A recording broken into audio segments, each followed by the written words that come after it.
জানুয়ারির 15 তারিখের মধ্যে জুলাই বিপ্লবের ঘোষণাপত্র দিতে হবে। সরকারের প্রতি এমন আহ্বান জানিয়েছেন বৈষম্য বিরোধী শিক্ষার্থীরা। শহীদ মিনারে মার্চ ফর ইউনিটি সমাবেশে তারা বলেন, দ্রব্যমূল্য ও আইন শৃঙ্খলা নিয়ে জনমনে স্বস্তি নেই। ফ্যাসিবাদের প্রেতাত্মাদের দমন করা না হলে আইন নিজের হাতে তুলে নেওয়ার ঘোষণা দেন তারা।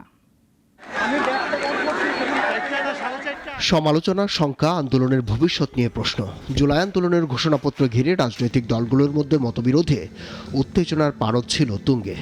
সমালোচনা, শঙ্কা, আন্দোলনের ভবিষ্যৎ নিয়ে প্রশ্ন। জুলাই আন্দোলনের ঘোষণাপত্র ঘিরে রাজনৈতিক দলগুলোর সঙ্গে বৈষম্য বিরোধী ছাত্র আন্দোলনের মতবিরোধে উত্তেজনার পারদ ছিল তুঙ্গে।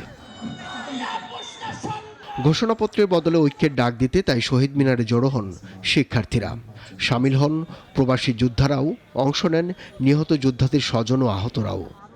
আমরা একটা কথাই বলতে চাই, আপনারা আমাদেরকে সম্মানের জায়গায় রাখুন, আমাদেরকে রাস্তায় নামাবেন না।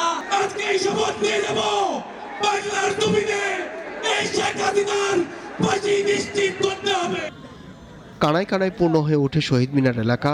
শিক্ষার্থীদের প্রশ্ন, কেন নামতে হলো মাঠে?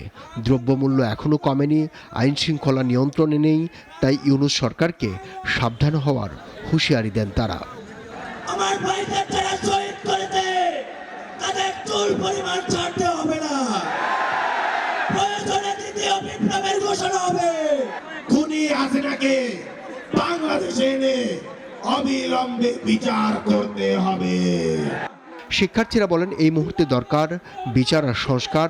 জুলাইয়ের প্রেরণা দিতে হবে ঘোষণা। সমালোচনা করা হয় ভারতের ভূমিকারও। ভারতকে বাংলাদেশ থেকে কিক আউট করেছি।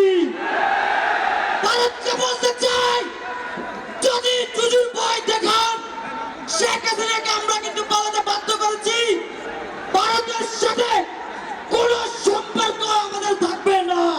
অনেক রাজনৈতিক দল নির্বাচনের জন্য পাগল হয়ে যাচ্ছে। আমরা তাদের উদ্দেশ্যে বলতে চাই, আমরা নির্বাচনের জন্য রক্ত দেইনি।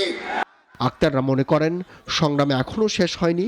প্রশাসন সহ সর্বত্র জাগ্রত ফ্যাসিবাদ শক্তি, তাদের চাওয়া 15 জানুয়ারির মধ্যেই জুলাই প্রোক্লেমেশন দিতে হবে।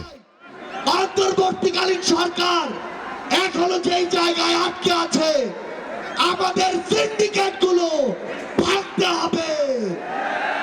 এখনো কেন আমরা শুনবো এক হাত থেকে আরেক হাতে সিন্ডিকেট গিয়েছে? এছাড়া পাড়া মহল্লায় গিয়ে জনগণের সঙ্গে জুলাই বিপ্লব নিয়ে কথা বলতে সবার প্রতি আহ্বান জানান বৈষম্য বিরোধী আন্দোলনের নেতারা। আব্দুল্লাহ শাফি, নাগরিক, ঢাকা।